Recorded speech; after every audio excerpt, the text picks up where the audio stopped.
Mix मु सब परिबा काटिकी नहीं जाइए। फास्ट मु नहीं जाइए गाजर किछि, तापर बीटरूट आमर बैगण गोटे नहीं जाइए, कखारू कखारू आमर चोपा लगा नहीं कारण चोपा लगाटा रही बेसी भल लगे।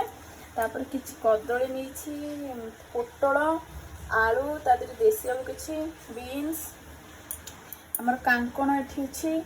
तापर देन एपटे अछि आमर पनीर किछि नहीं जाइए। तापर गोटे टमाटर बॉइल कर छोले को मुझे नहीं जाइए, आपको आगुरी मुझे भिजई देती। वो दीटा मीडियम साइज कटा पियाज नहीं जाइए, सहित जो चार मगज जहाँ कहते बथर पेस्ट कर पकिया हम। अदा रसुण पेस्ट नहीं जाइए, आप चाहिए भी स्किप कर रसुण आ पियाज को। तो प्योर भेज करने चाहिए आप केवल अदा को नहीं करेंगे। पूरा गरम हवा जाए रखिए, तापर परिवा पकेबे सब इंडिविजुअल पकेबे कारण सब एक पकईदे कौटा हम कौटा हेनी। तेल ए तातीगले आम ए पनीर को पकईदे।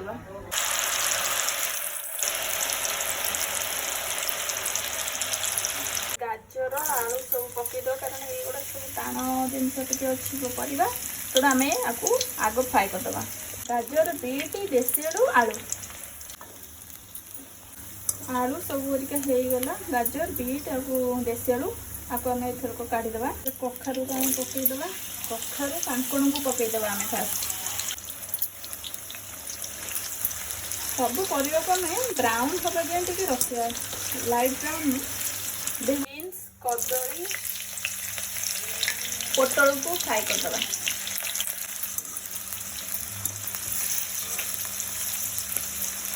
कदली बीन्स आउ पोटल से फ्राए होगला, आम काढ़ीदे। एथर आम फ्राए करदे।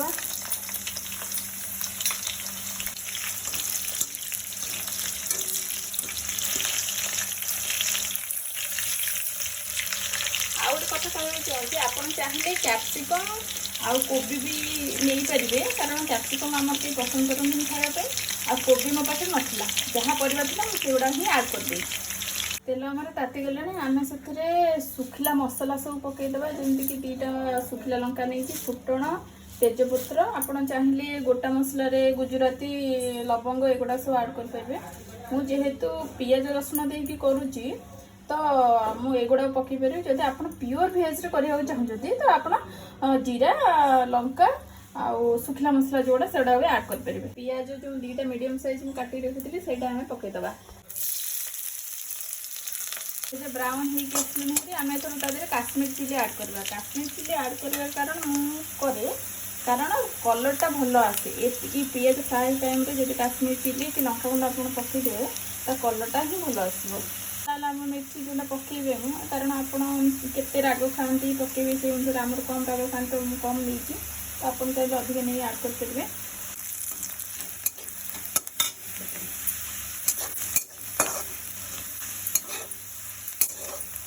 पियाज हो पूरा अदा रसुण पेस्ट आम पकईदे। अदा रसुण पेस्ट पकईदे।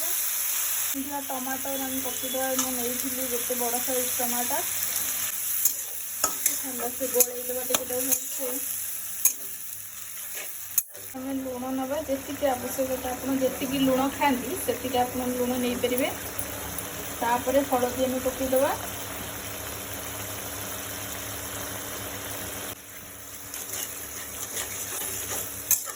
तापर किसी समय मसला को सिझापी किसी समय आम घोड़े रखीदे।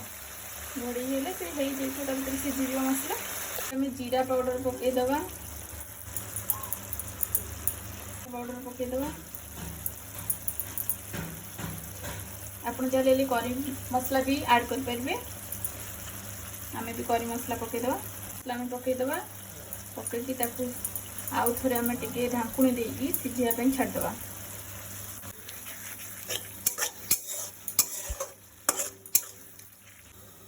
मसला आमर हो आसला, तेल भी छाड़गले मसला को। आम एथरक तादे काबुली बुट पकईदे। काबुली बुट टिके पकईकी आम फ्राए करदे। आमर हो गला काबुली बुट टिके किसी समय। तापर आम जो फ्राए होता परिवा को आड करवा। आम परिवा जो फ्राए कर रखी पकईदे। पकईकी किसी समय ପରିବା ତ କମ୍, ମସଲା ସହିତ ଟିକେ ସିଝିବା ପାଇଁ ବା କଷିବା ପାଇଁ ଆମେ ଛାଡ଼ିଦେବା। 2-3 ଥର ତାକୁ ଗୋଳେଇକି ରଖିଦେବା ହବା ଯାଏଁ। ଆମେ ଏଥିରେ ଚାରୁମଗଜ ତା ଦେହରେ ପକାଇଦେବା। ଆପଣ ଚାହିଁଲେ ପୋସ୍ତ ବି ଆଡ଼୍ କରିପାରିବେ। ବାଲାନ୍ସ ପାଇଁ ଆମେ ଚିନି ବି ଆଡ଼୍ କରିଦେବା ଟିକେ ନାକୁ।